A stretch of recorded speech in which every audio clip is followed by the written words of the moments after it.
এই বন্ধু, তোর মায় ফোন দিছে। দূর কাইটা দে, সময় গমায় পায় না ফোন দেওয়ার।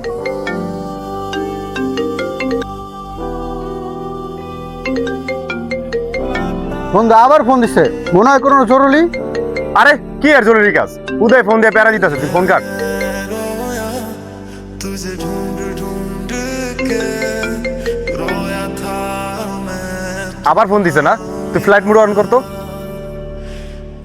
না রে বন্ধু, এবার তোর গার্লফ্রেন্ড ফোন দিছিল। কি কস? তাড়াতাড়ি দে, হয় আবার দেরি হলে চাতাচিতি করবো। এই তুই কাইটা দিছিস ফোন, এটা কি করলি? ধর বেটা।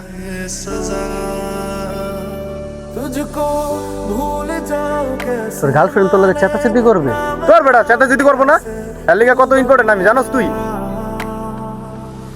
যেই মা তোর জন্ম দিছে, যেই মা তোর ছোট থেকে বড় করছে, ওই মা তোর ফোন দিতেছে, তাতে তোর কিছু যায় আসে না।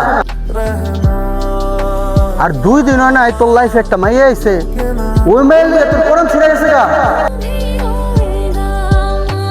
এই যে তোর গার্লফ্রেন্ড 2 দিন পরে তোর থেকে একটা ভালো পোলা পাইবো, হ্যাঁ রাত ধরে যাইব গা। এরপরে তুই কান দোস না মরস না বাচ্চা আসস, কোনো খোঁজ খবর নিব না, হ্যাঁ কোনো কিছুতে যায় হয় না। আর এই যে তোর মায়, তোর কান্দার লাগতো না? তুই তোর মার সামনে একটু মন খারাপ করে বসে থাকবি, দেখবি তোর মার কই জায়গা দেখতে দিতেছে। যেই পোলায় মার চেয়ে গার্লফ্রেন্ডের গুরুত্ব দেয় বেশি, এই পোলায় জীবনে কিছু করতে পারবো না। আর তোর মতো বন্ধুর লাগে আমি চলি, আমার নিজের ঘৃণা লাগতাছে। চল। परेशान है